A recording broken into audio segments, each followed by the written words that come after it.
2020년 7월 28일 화요일 큐티 생명의 삶. 오늘의 본문 로마서 3장 21절부터 31절까지 말씀입니다. 이제는 율법 외에 하나님의 한 의가 나타났으니 율법과 선지자들에게 증거를 받은 것이라.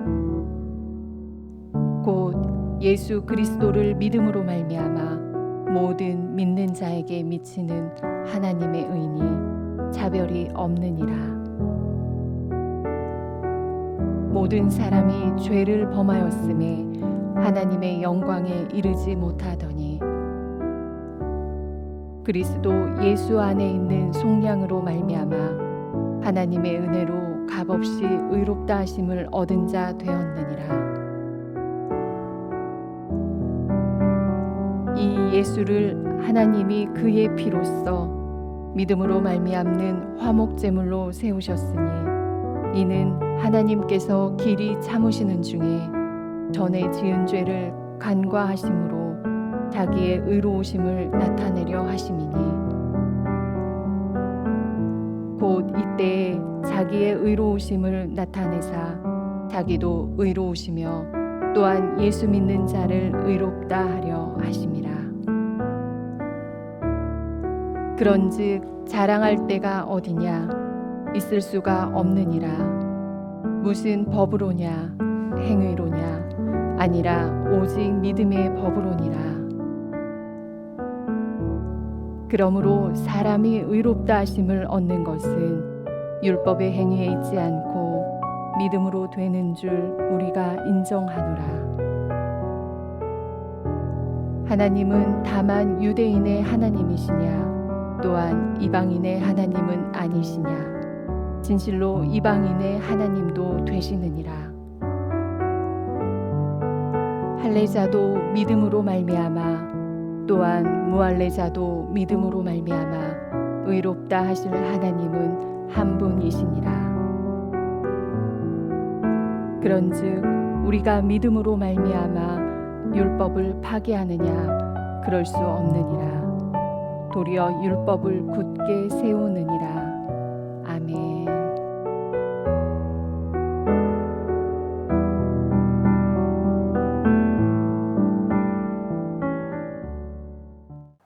제가 고등학교 다닐 때 선생님들이 많이 하시는 말씀이 너희들이 믿고 싶지 않아도 행복은 성적 순이다 라는 말을 하시는 선생님들이 많이 계셨습니다. 그리고 또 말씀하시기를 고등학교 3년 죽어라 고생하면 30년이 편안하다 하시는 말씀을 하시곤 했습니다. 그러나 여러분, 과연 현실은 그런가요? 좋은 학교는 갈지 모르지만 그것이 우리들의 행복을 보장하지는 않습니다. 많은 사람들이 선하면 천국에 가고 악하게 살면 지옥에 간다고 생각합니다. 그러나 성경은 우리 모두가 죄인이라고 말씀합니다. 고상하고 교양 있는 사람, 법 없이 산다고 하는 사람도 똑같이 하나님 앞에서는 죄인입니다.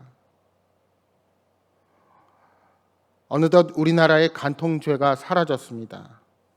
물론 간통죄가 있다고 간음을 막을 수 있는 것은 아닙니다. 그러나 배우자가 있는 사람이 다른 사람과 간음한 것이 법적으로는 죄가 아니라 하여도 하나님 앞에서는 분명히 죄입니다. 어떤 분이 요한복음 8장에 간음한 여인을 용서하시는 예수님의 말씀을 보고 예수님도 간통을 죄가 아니라 했다고 주장하는데 그것은 성경을 잘못 봐도 한참 잘못 본 것입니다. 예수님은 교만의 죄, 남에게 돌을 던지는 죄를 지적하신 것이지 간음이 죄가 아니라고 하신 적이 없으십니다. 윤리적인 죄보다 더 큰 죄가 영적인 죄입니다. 교만이 가장 큰 죄임을 그 말씀에서 지적해 주신 것입니다. 교양 있고 경건한 바리새인이 오히려 세리보다 더 죄인인 이유가 여기에 있습니다. 여러분, 사람은 율법을 잘 지켜서 의로워질 수가 없습니다. 이것을 팀 켈러 목사님은 비유로 이렇게 설명을 했습니다. 율법을 지켜 의로워지려는 것은 태평양을 헤엄쳐 건너가려는 것과 같은 것입니다. 세 부류의 사람이 있습니다. 한 사람은 수영을 못합니다. 또 한 사람은 수영을 좋아하고 꽤 수영 실력도 있습니다. 또 한 사람은 국가대표 수영 선수입니다. 그러나 태평양을 수영으로 건너면 결과는 마찬가지입니다. 첫 사람은 바다에 들어가자마자 익사했습니다. 두 번째 사람은 처음에는 꽤 나가더니 얼마 가지 못해 허우적거리다가 바다에 가라앉았습니다.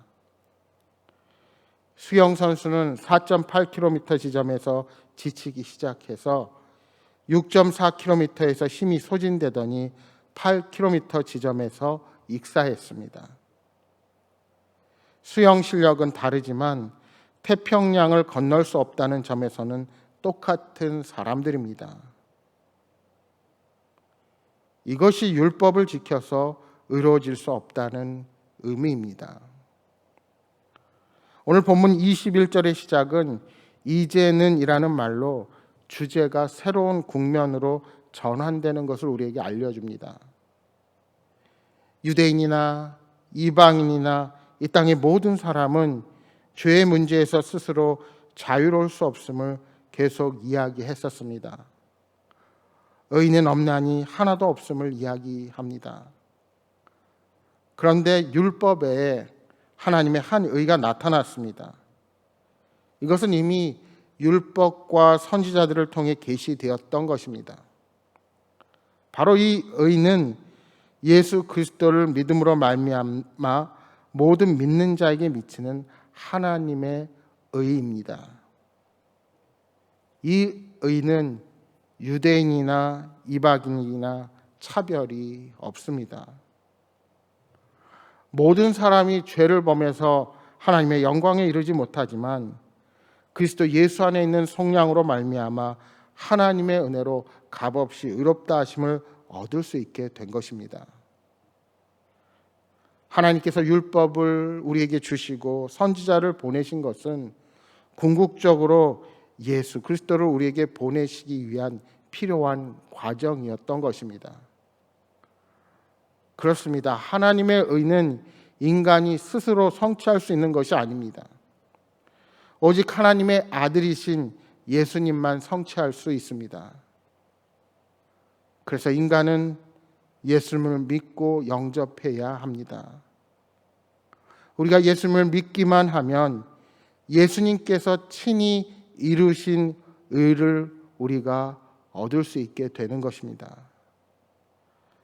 따라서 예수님을 믿는 것이 곧 하나님의 의를 얻는 유일한 방법이 됩니다. 여러분, 예수님 말고는 하나님의 의를 성취한 존재가 없습니다. 왜냐하면 어떤 인간도 스스로 죄에서 자유롭지 못하기 때문입니다.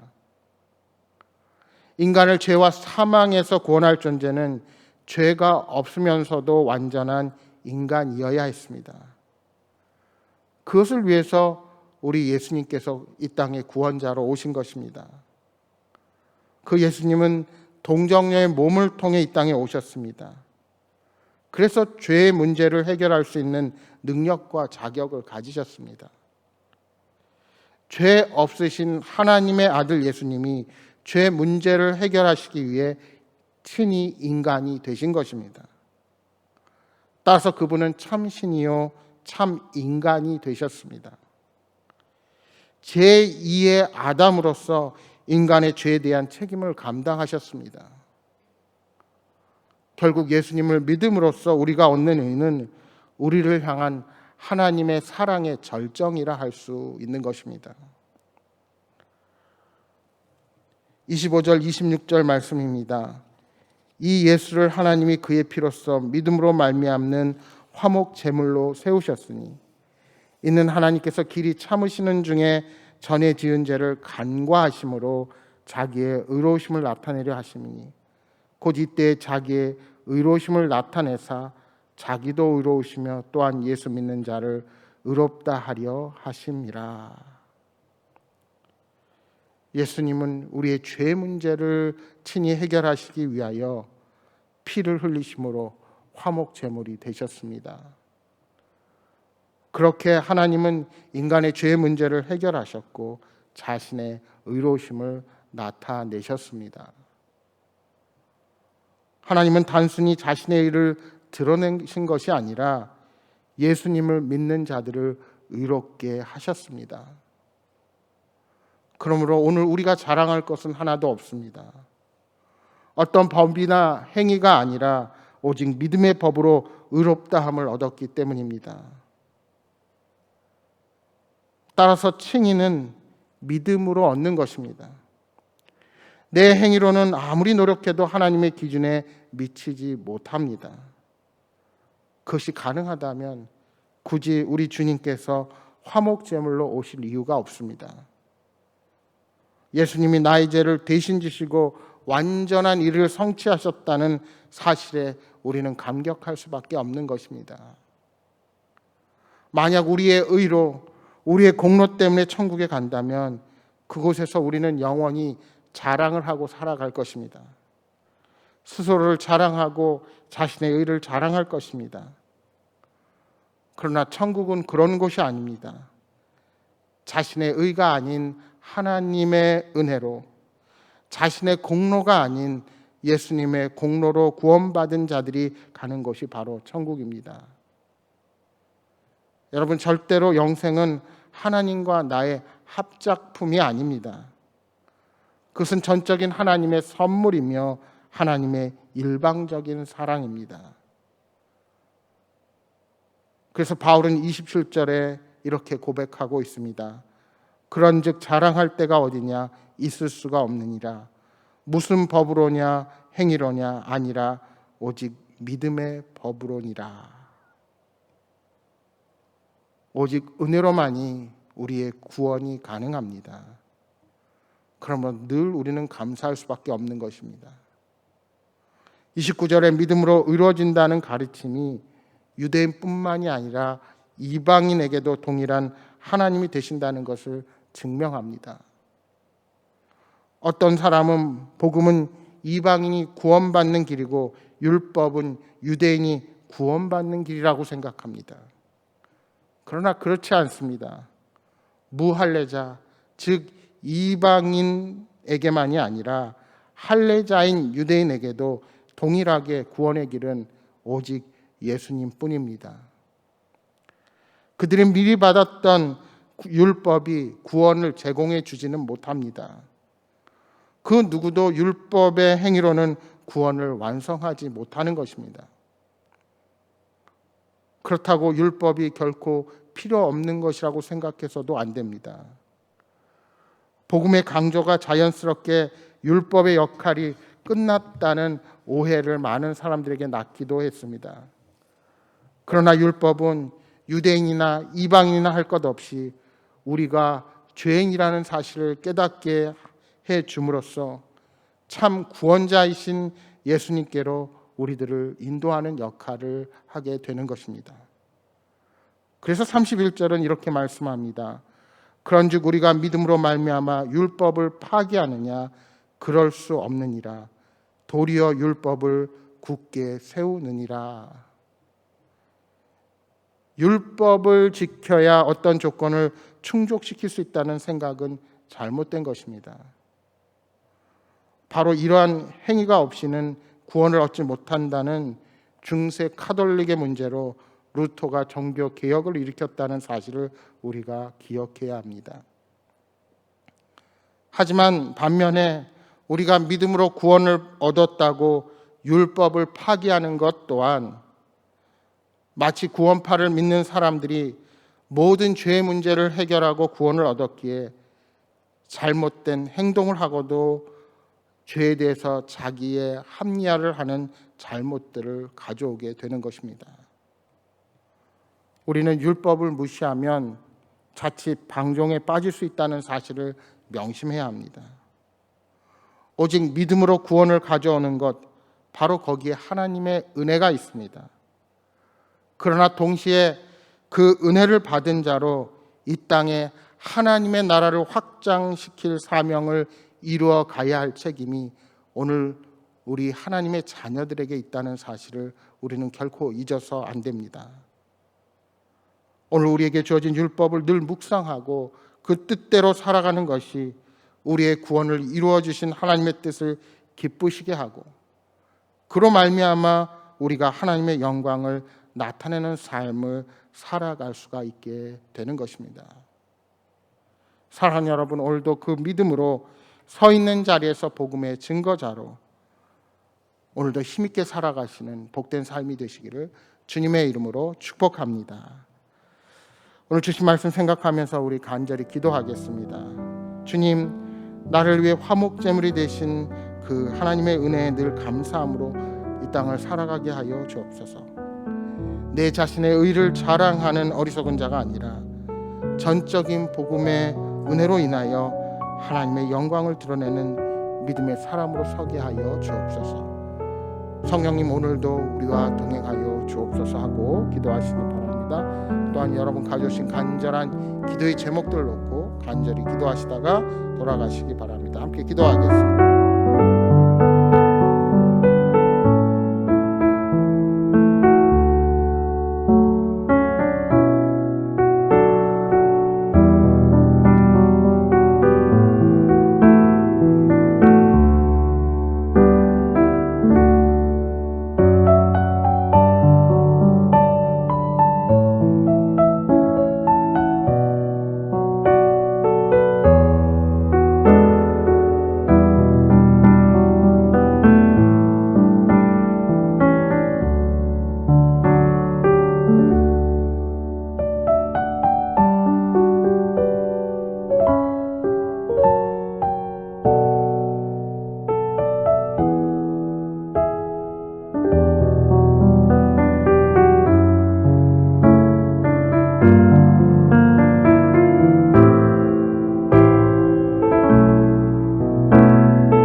thank you